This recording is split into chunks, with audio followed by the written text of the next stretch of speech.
Ẹ káàbọ̀ sórí ètò tèmi Àjọkẹ́ ìṣirò tutor. So orúkọ yìí ẹ gbìyànjú kẹ́ ṣáàṣì ẹ̀wò lórí YouTube àti TikTok and Facebook.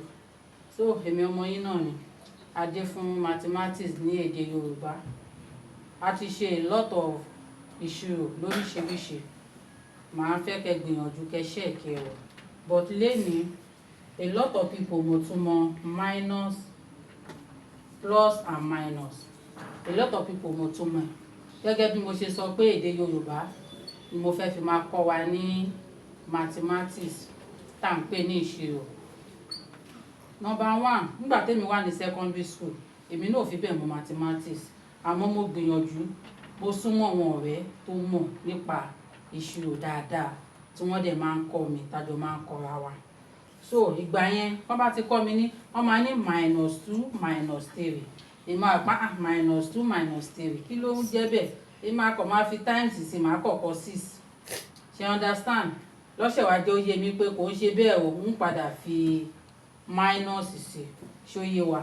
So nǹkan tí mo bá fẹ́ fi, tí mo wá fi mọ kíní yìí dáadáa, tí mo fi mọ ìṣirò yìí dáadáa ni wípé plus yìí ó jẹ́ wípé èmi ni mo ní owó, minus yìí ó jẹ́ pé mo jẹ gbèsè ni. So kí bá ti wá rí question báyìí nínú mathematics ẹni kí lèmi máa ń ṣe, ń wá sọ wípé kọ́ bá sọ pé +6 -3, ń wá ní +6 mo ní 6 naira, -3 mo jẹ gbèsè 3 naira.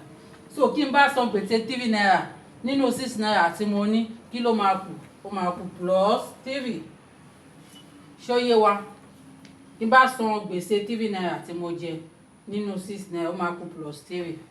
Ṣó yé? Bọ̀ kí ẹ bá mọ̀ pé gbèsè lélẹ̀, ẹ máa ṣe mistake. Nítorí náà ẹ share fídíò yìí, ẹ subscribe so that àwọn ọmọ yín wọ́n á lè máa wò, and ẹ kẹ́ tẹ notification yín lẹ̀ so that ká bá ti drop ọmọ simple video yìí, ẹ lè jẹ́ kó àwọn ọmọ yín máa wò ní mathematics, especially àwọn òbí tá àti ráyè fún workings wọn, fún assignment wọn. Nítorí náà kọ́ bá wá sọ pé plus times, okay, ẹ já lo addition, plus minus. Ṣé mọ̀ pé ká bá kọ́ báyìí kò fi bẹ́ẹ̀ yé àwọn ọmọ ẹ̀mà plus kí ni. So ẹ jẹ́ ká lò ní nọ́mbà, ká fi nọ́mbà sí gbogbo ẹ̀ so that á lè yé wa dáadáa. Òun lélẹ̀ +10 -10 equal to +7 +7 equal to, ṣó yé? Ẹ jẹ́ fi sínú bracket kó lè yé wa dáadáa. Jẹ́ tún wo -2 -3. Ṣó yé? Ẹ wo +10 yìí àti -10 yìí, mo ní 10 naira lọ́wọ́, mo fẹ́ san gbèsè 10 naira, kí ló máa kù? Òdo. Ṣó yé? +7 mo ní 7 naira lọ́wọ́, mo tún ní 7 naira lọ́wọ́, ó máa jẹ́ èlò mo ní +14. Ṣẹ́rí?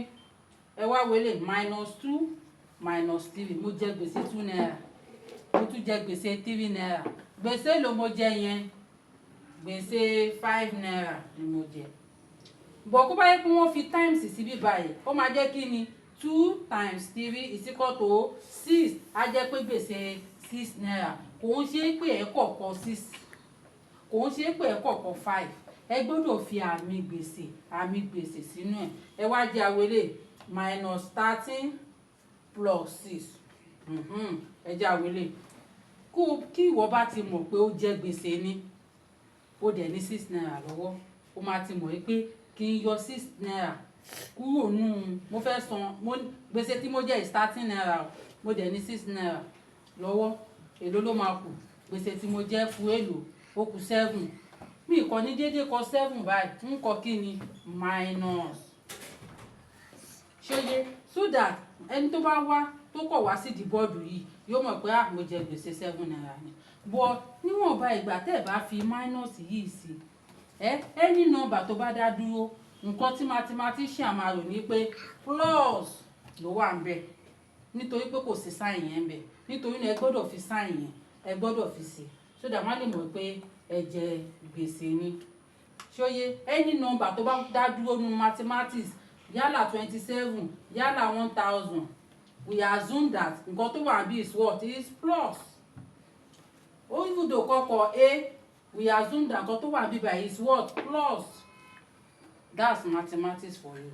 Níwọ̀n gba ìgbà tẹ́ bá ti mọ̀ ní èdè Yorùbá àti mọ̀ ní èdè Gẹ̀ẹ́sì ó máa yá wa, especially àwọn ọmọ tó wà ní secondary school tí wọ́n ṣe mathematics àbí tí wọ́n náà wọ́n like mathematics. Mathematics nǹkan tó simple ní níwọ̀nba ìgbà tí èèyàn bá ń ṣe ní lójoojúmọ́ ẹja wá fi ṣí ìṣirò owó ẹjẹ́ ń ṣe -50 times -50.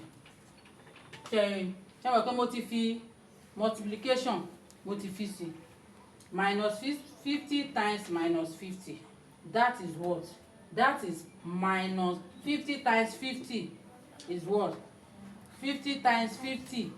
Ẹ máa multiply òun lélẹ̀ 50 times 50.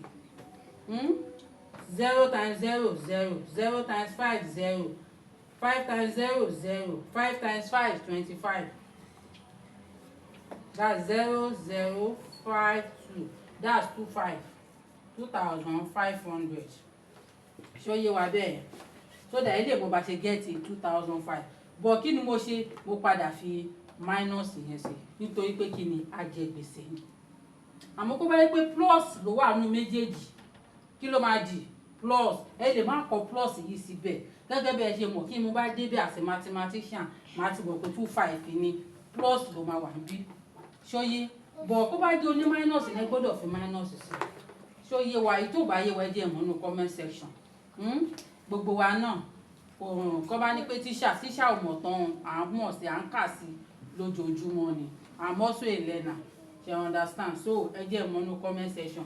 So ẹ jẹ́ kàn ọmọ yín ṣe lè wá fún mi nínú comment section. -70 plus 70 kí ni answer? Ẹ bá mi ṣe nínú comment section ẹ̀yin ìyá wa. Ẹ ṣé gan. Ó dàbọ̀.